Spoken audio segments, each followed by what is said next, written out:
అందరికీ నమస్తే అండి. ఈ వీడియోలో హైకోర్టులో ఏమేమి డిపార్ట్మెంట్స్ ఉంటాయి? అంటే ఎవరైనా కొత్తగా హైకోర్టుకి వెళ్ళినప్పుడు కన్‌ఫ్యూజ్ అవుతుంటారు. ఎక్కడ ఏ డిపార్ట్మెంట్ ఉంది? ఏంటి? ఎక్కడ ఏం చేయాలని కన్‌ఫ్యూజ్‌లో ఉంటారు. సామాన్యుడి నుంచి, జూనియర్ అడ్వకేట్స్ నుంచి కామన్‌గా హైకోర్ట్‌లో ప్రాక్టీస్ చేయాలనుకునే వాళ్ళ వరకు కూడా అనేక రకాల సందేహాలతో సతమతమవుతూ కన్‌ఫ్యూజ్‌లో ఉంటారు. ఎటువంటి కన్‌ఫ్యూజన్ లేకుండా ఈ వీడియోలో హైకోర్ట్‌లో ఎన్ని డిపార్ట్మెంట్స్ ఉంటాయి? ఎక్కడెక్కడ ఏముంటాయి? అనేటటువంటి వివరాలు, పూర్తి వివరాలు క్లియర్‌గా తెలుసుకుందాం. వీడియోని స్కిప్ చేయకుండా చూడండి. Let's move into the main content and topic. ముందుగా ప్రతి ఒక్కరికి గూడా ఉపయోగకరమైన విషయం ఏంటంటే, ఏ శాఖ ద్వారా వెళ్తుంది? ఏ శాఖ ద్వారా ఎలాంటి హైకోర్ట్‌లో వర్క్స్ ఉంటాయనేది ఇప్పుడు చెప్తున్నాను గమనించండి. ముందుగా ఫైలింగ్ సెక్షన్. హైకోర్ట్‌లోకి ఏ కేసు వచ్చినా అది మొదటగా ఎక్కడికి వెళుతుంది అంటే ఫైలింగ్ సెక్షన్‌కు. ఇక్కడ ఏమి చేస్తారంటే పిటిషన్ తీసుకోవటం, కోర్ట్ ఫీజు చూసుకోవడం, అఫిడవిట్, వకాలత్తు సరిగా ఉన్నాయో చెక్ చేయటము, డాక్యుమెంట్స్ అన్నీ కలిసి ఉన్నాయా, కలిపి ఉన్నాయా లేదా వెరిఫై చేసి ఉంటారు. అంటే ఏంటి? కేసు మొదటి చెక్ పాయింట్ ఫైలింగ్ సెక్షన్. ఆ తర్వాత స్క్రూనిటీ సెక్షన్ గూడా ఉంటుంది. అక్కడ ఒకటి విభాగము, ఒక డిపార్ట్‌మెంటు. ఫైలింగ్ తర్వాత వచ్చే స్టెప్ స్క్రూనిటీ.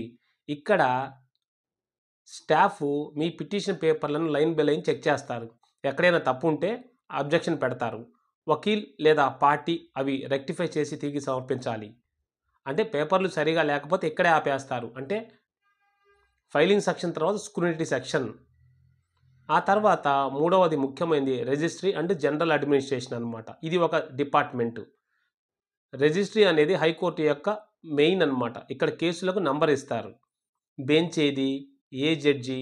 ఏ కోర్ట్ హాలు అన్నది రిజిస్ట్రీ ఫిక్స్ చేస్తుంది. గవర్నమెంట్‌కి నోటీస్ పంపడం, రికార్డ్స్ మెయింటైన్ చేయటం అన్నీ కూడా రిజిస్ట్రీ సెక్షన్‌లోనే జరుగుతాయి. అంటే ఆ డిపార్ట్‌మెంట్‌లో.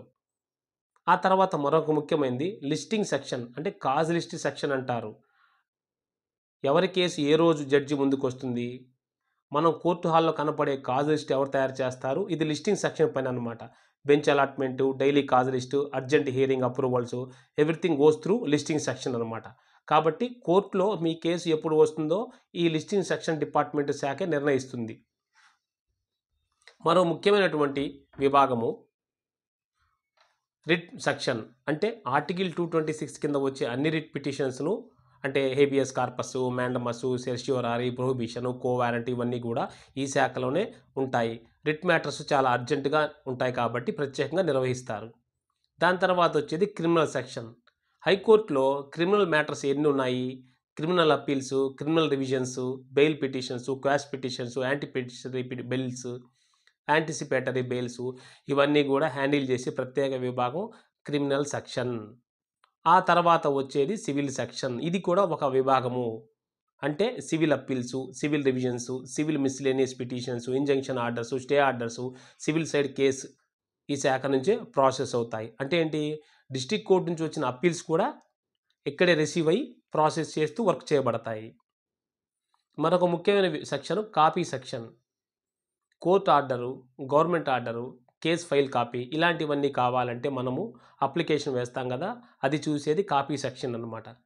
అంటే సర్టిఫైడ్ కాపీస్ ఇవ్వటం, అర్జెంట్ కాపీసు, ఓల్డ్ రికార్డ్స్ నుంచి కాపీస్ తీసివ్వటం ఇవన్నీ చేస్తుంటారు. ఎందుకంటే ఇది లా స్టూడెంట్స్‌కి, జూనియర్ అడ్వకేట్స్‌కి చాలా ఉపయోగపడే శాఖ అన్నమాట.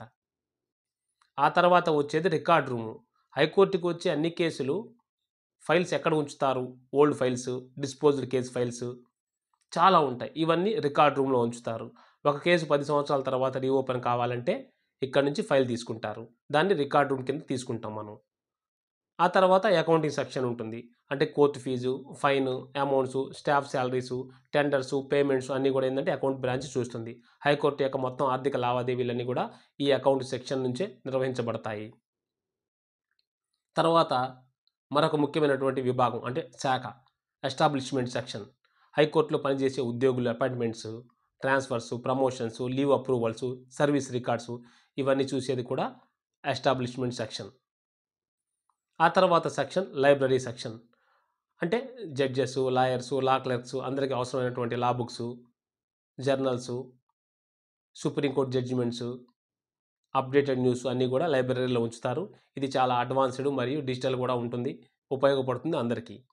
ఆ తర్వాత ముఖ్యమైనది ఐటీ సెక్షన్. ఈ రోజుల్లో హైకోర్టులో కంప్యూటరైజ్డ్ ఉంది కాబట్టి ఈ కోర్ట్స్ అనమాట. ఆన్‌లైన్ ఫైలింగు, ఈ filing corrections, case status updates, website maintenance చూసేది కూడా ఐటీ డిపార్ట్‌మెంటే.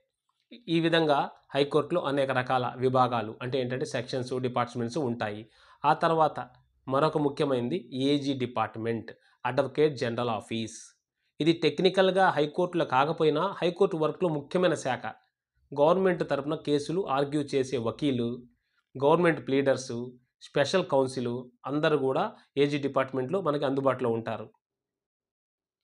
ఇవన్నీ కూడా హైకోర్టులో ఉండే ప్రధానమైన డిపార్ట్మెంట్స్. ప్రతి శాఖకు ఒక ముఖ్యమైన బాధ్యత తీసుకొని పనిచేస్తుంది. లాయర్‌గా ప్రాక్టీస్ చేయాలంటే ఈ శాఖల్లో ఎలా పని ఉంటుంది? ఏ శాఖ ఎక్కడ ఉంటుంది? తెలుసుకోవడం అవసరం అనమాట. ఒకసారి నేను ఈ హైకోర్టులో ఉండే శాఖలు ఒక చిన్న స్నాప్‌షాట్‌లా కీ షాట్ లాగా చెప్పేస్తాను.